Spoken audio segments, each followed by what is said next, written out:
You got a woman behind the wheel of a 4,000-pound vehicle, revving her engine, going towards you.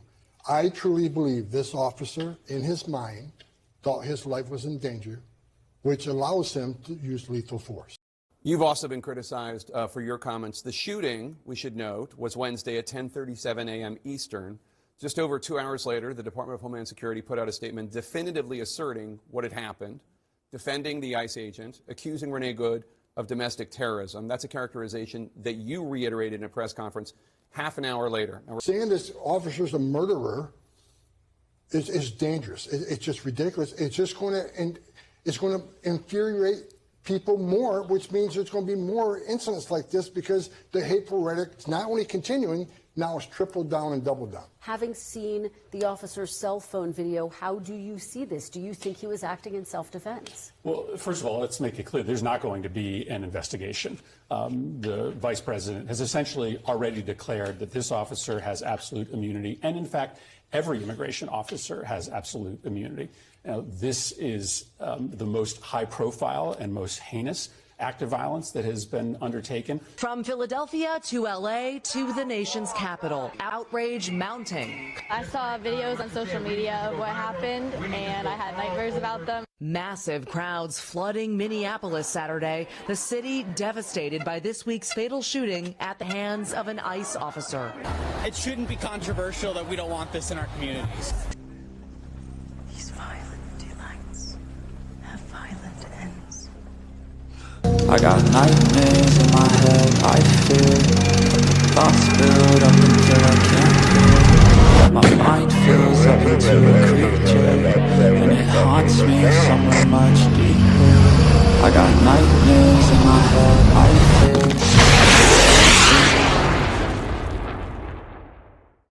It's been a traumatic week in Minneapolis. It happened on Wednesday. As the Trump administration was intensifying immigration raids in Minnesota, an Immigration and Customs Enforcement agent shot and killed Renee Good, a 37-year-old mother of 3.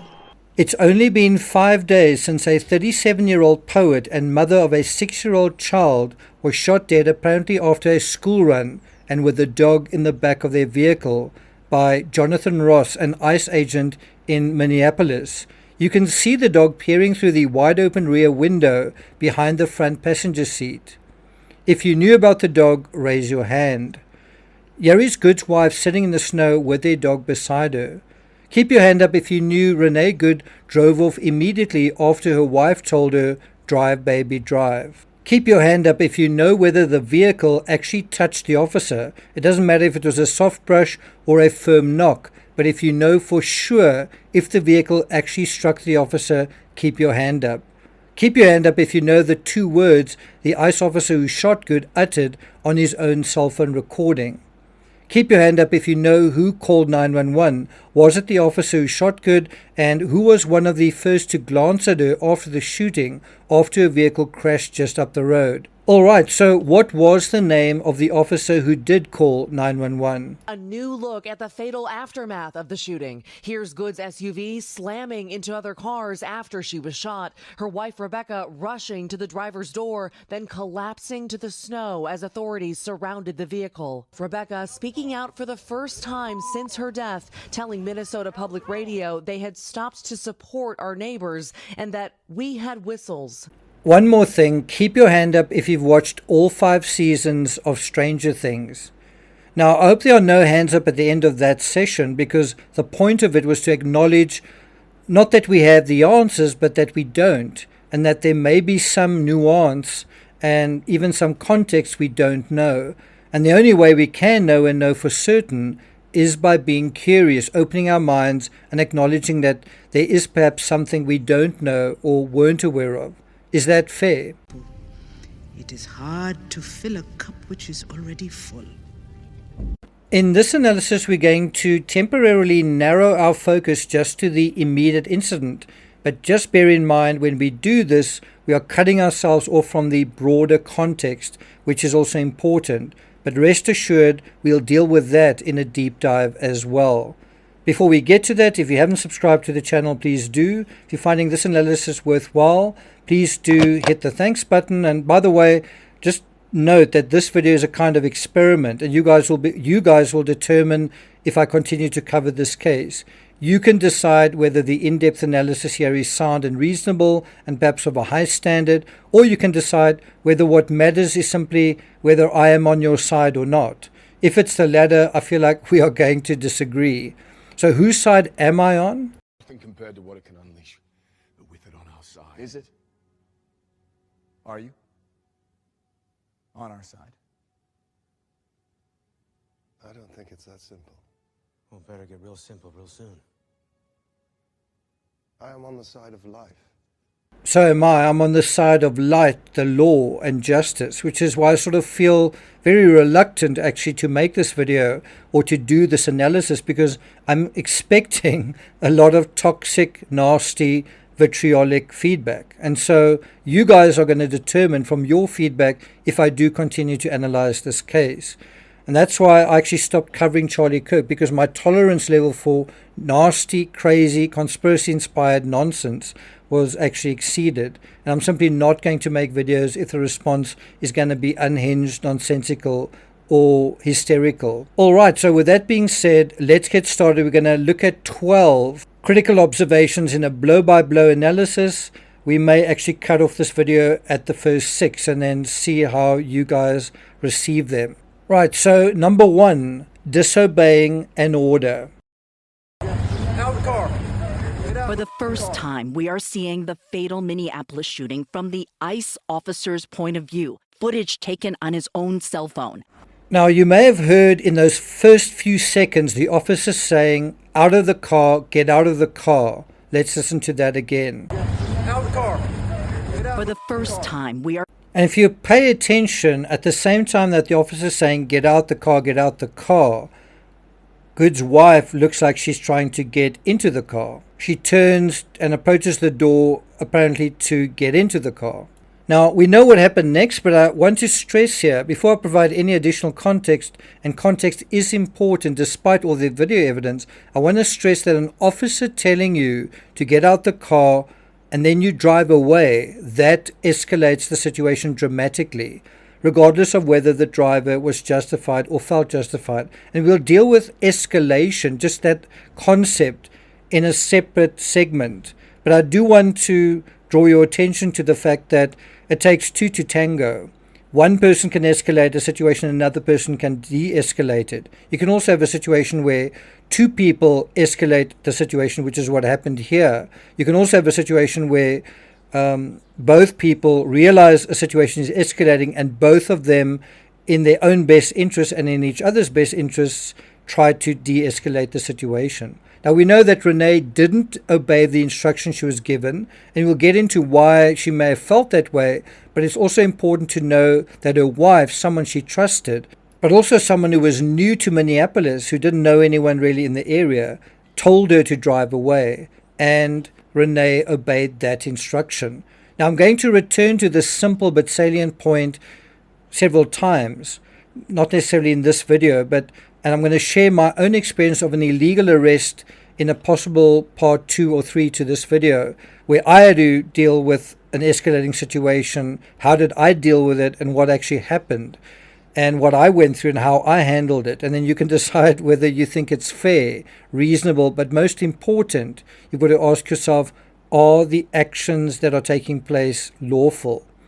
And that brings us to number 2, it's all my fault. We're skipping ahead here, basically to the end of this incident, but after it was clear that Renee was dead and likely died instantly, her partner sat down in the snow beside the vehicle and was heard to say, "It's my fault." Oh my gosh, this is horrible, y'all.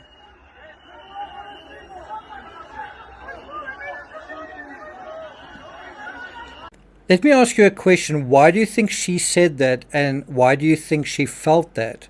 Well, I think it's because she said, "Drive, baby, drive."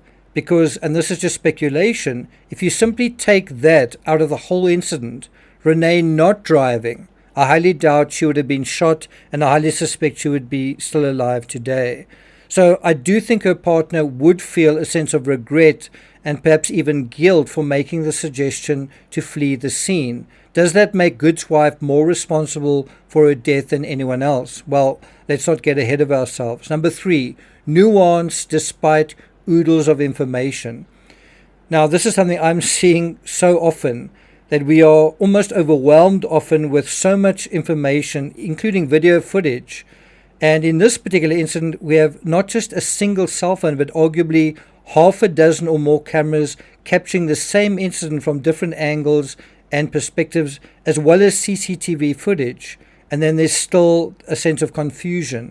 Footage taken on his own cell phone. It's a critical angle of many cameras on the street that captured Renee Good's fatal encounter with ICE agent Jonathan Ross. Using surveillance footage, bystander video, and Ross's own phone, CNN synced multiple perspectives of the shooting. Does having a lot of information immediately mean we know precisely what happened? Well, not if perception is reality. What we're seeing is lots of people seeing the same thing but coming away with different realities. By the way, we live in a hyper-connected world. There's a lot of information that's passing through this world. And you know, I don't know if there's ever been this much information in human history, but I would argue if you're not smart, if you can't think critically, if you can't or won't interpret information very well, then all the information in the world fed into an algorithm that tells you what you want to hear. Well, that's not the truth. That's a distortion. It's simply your truth. And let me just say, I'm not interested in your truth. I'm not interested in my truth. I'm interested in the truth, objective reality. So what is the objective reality of this situation? And that brings us to number 4, merging perspectives. Does that guarantee objective reality? What we see here is that CNN uses a variety of sources to try to determine what happened. And in my coverage of the John Benet Ramsey case, I've done the same thing. Read many books, referred to police reports, newspaper reports, as many sources as I can to get as true and as real a picture of what really happened as one can. And there is still an area where you've got to make a call and decide, I don't agree with that assessment, and my interpretation is X, Y, and Z. And that's either where you are right or wrong. That's either where you know how to do that or you don't. CNN synced multiple perspectives of the shooting and mapped this incident in 3D space. Taken together, they show the fullest picture yet of what happened that day. So again, does merging these versions guarantee we'll find our way to the truth? I would say no, it's not a guarantee, but it is a good system. And before you criticize using CNN as a source instead of Fox News, I am referring to Fox News later on in this analysis, or any other source, just ask yourself whether the analysis is sound, not whether the source is. And that brings us to number 5, first epiphany. A home surveillance camera captures the moment Renee Good pulls up in a maroon-colored Honda SUV 4 minutes before the shooting. 20 seconds after she arrives, her passenger and wife, Becca, wearing a white beanie, gets out of Good's car. Good then parks the SUV perpendicular in the road. Huh? Well, does that change anything? Because I think the first epiphany here is, I guess, how and why Good's vehicle ends up perpendicular to the road. Did that happen by accident? Was that just random?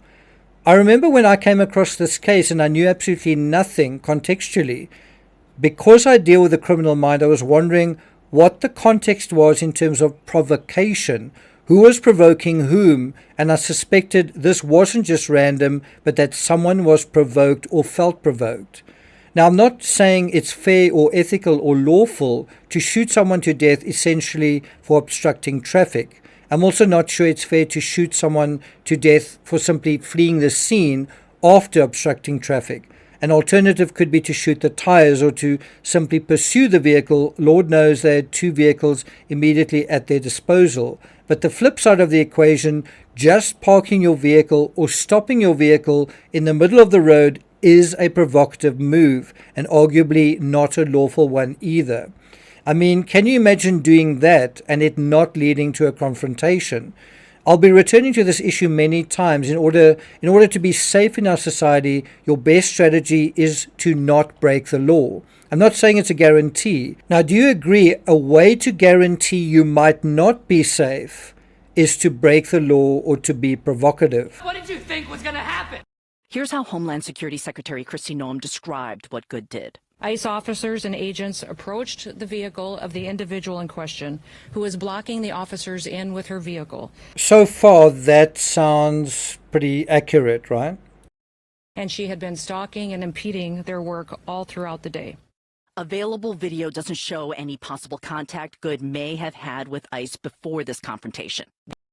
And that is an important question. What happened before this footage? Is it true that these individuals or others were harassing or impeding ICE agents? This may have been their idea of peaceful protest, simply frustrating ICE's efforts. And if so, you could ask, is it lawful? Is interfering with law enforcement, interfering with an investigation, just the public interfering with law enforcement, is it legal to do so? Is it legal to do so in this way? You might say, in the context of a protest, it is. I'm not sure whether that's true. I don't really see other protesters, although there are a few bystanders that are, I think, supportive of them standing around. But anyway, let's move on. What this video does show is that for a few minutes, while she is perpendicular to the roadway, several vehicles drive by. Even large SUVs are able to drive around her as she moves back and forth on the street. And that includes this light-colored SUV. We don't know what happened outside of these events in the minutes earlier, but we do know there were anti-ICE protests going on elsewhere in the city, and we know George Floyd was killed just a few blocks away, which led to a sort of anti-police sentiment. And we know the George Floyd incident also revealed what one might argue is overkill or excessive force. I do think these go hand in hand. If you dare to undermine the authority of law enforcement, that can provoke a response, a kind of overcompensation of aggression and stricter enforcement. Now, I know that I said we'll deal with the wider context separately, for example, the two identities of the specific people at the center of this and their respective politics in more detail, but I do want to briefly mention this. School community that Good became involved in ICE Watch, a loose coalition of activists dedicated to disrupting ICE raids in the sanctuary city. ICE Watch and adjacent groups can also turn confrontational, with numerous instances of activists ramming agents with their cars in the past. According to Fox News, Good became involved with a group known as ICE Watch, a loose coalition dedicated to documenting and what do we see them doing with their cell phones, and disrupting, and what do we see them doing? Disrupting ICE activity in the sanctuary city. And that brings us to number 6, friendly banter or not friendly. With knowing that context, with that in mind, in the context of intentionally blocking the road, are the words of Good and her wife captured on camera friendly or kind of sarcastic? And when Good's wife says something about go home and be a good boy and have lunch or something, there's a kind of sexist thing going on. Do you notice that? She basically says, I say, go get yourself some lunch, big boy. Those are her words. But do you agree that, and what is said there in that tone, is quite sexist to the officer? And you can tell that both sides, without even knowing who these people are or their politics, just from these interactions, you can tell both sides cannot stand each other. The comment muttered after the incident, fucking bitch, also confirms this.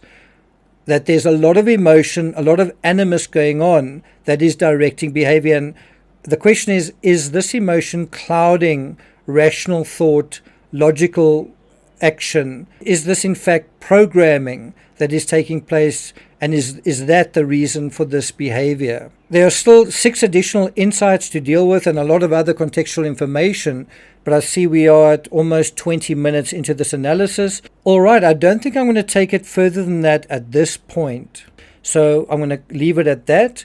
I'd be very interested to hear what you guys think at this point, and that'll also determine whether I continue with this analysis. So let me know what you think. Thank you for listening, and I'll see you guys next time.